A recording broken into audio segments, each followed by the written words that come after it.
Hello नमस्कार। आज हम बात करेंगे रेवड़ी संस्कृति पे।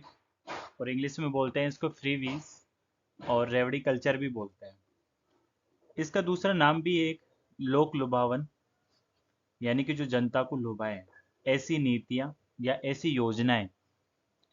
तो आज हम बात करते हैं कि ये रेवड़ी कल्चर होता क्या है, और साथ में इसका इफेक्ट इकोनॉमी पे क्या पड़ता है।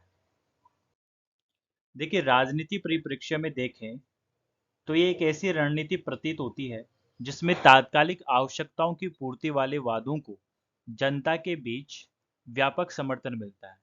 क्योंकि जो लोग तात्कालिक आवश्यकताएं होती है ना, जो इंस्टेंटली रिक्वायरमेंट्स होती है लोगों की, और उन्हीं को जब पूर्ति करने के लिए कोई वादा किया जाता है, तो जनता के बीच में उसको एक व्यापक समर्थन मिलता है, एक बहुत बड़े लेवल पे मिलता है। जिससे राजनीतिक दल होते हैं वो उनको अपना एक वोट बैंक मिल जाता है। और राजनीतिक दल चाहते भी यही हैं कि हमें वोट बैंक मिले और हम जीते। हालांकि आरंभिक स्तर पर लोकप्रियता के बावजूद दीर्घकालिक स्तर पर इनके व्यापक दुष्प्रभाव होते हैं।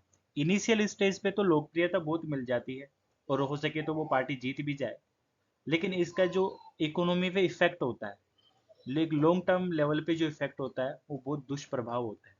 इससे न केवल आवश्यक खर्चों के लिए संसाधनों की कमी पड़ती है, बल्कि एक वित्तीय स्थिति भी बिगड़ती है। क्योंकि जब इन नीतियों को सामने लाया जाता है, तो साथ में वित्तीय नियमों का ध्यान नहीं रखा जाता है, जिससे क्या होता है कि जो वित्तीय अस्थिरता है वो बढ़ जाती है।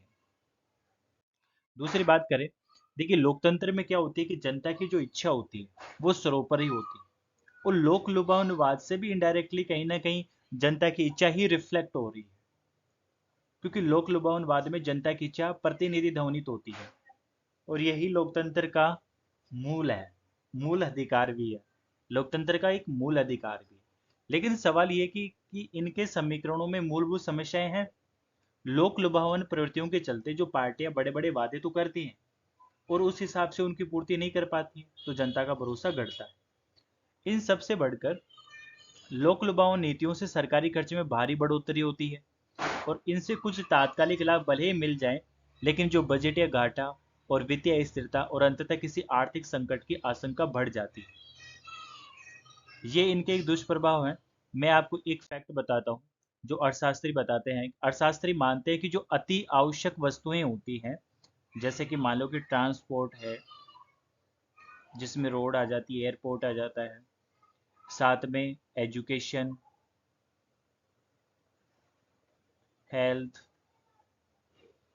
हॉस्पिटल्स, वाटर एंड एक्सेट्रा, जो इसमें अति आवश्यक सेवाएं होती हैं, उनको छोड़कर उन योजनाओं पर जिनका प्रतिदान शून्य हो, यानी कि अति आवश्यक सेवाओं को छोड़ दो, लेकिन उन योजनाओं का जो प्रतिदान शून्य हो, जिनका रिटर्न ही शून्य हो, उनमें सिर्फ जीडीपी का सिर्फ 1% हिस्सेदारी होनी चाहिए, इससे ज्यादा होनी नहीं चाहिए। ये अर्थशास्त्री मानते हैं। अगर किसी बात को लॉजिकली कहना है रेवड़ी संस्कृति से या रेवड़ी कल्चर से रिलेटेड, तो हम ये फैक्ट डाल सकते हैं कि जीडीपी हिस्सेदारी से 1% से अधिक नहीं होनी चाहिए। अब इस पे एक आर्टिकल आया था दैनिक भास्कर में, जो एडिटोरियल है, उसको भी देख लेते हैं। 5 राज्यों के चुनाव, अभी जो चुनाव होने वाला है 5 राज्यों में, जिसमें राजस्थान है, एमपी है, छत्तीसगढ़ है, तेलंगाना है और मिजोरम है। इन पे चुनाव होने वाले हैं।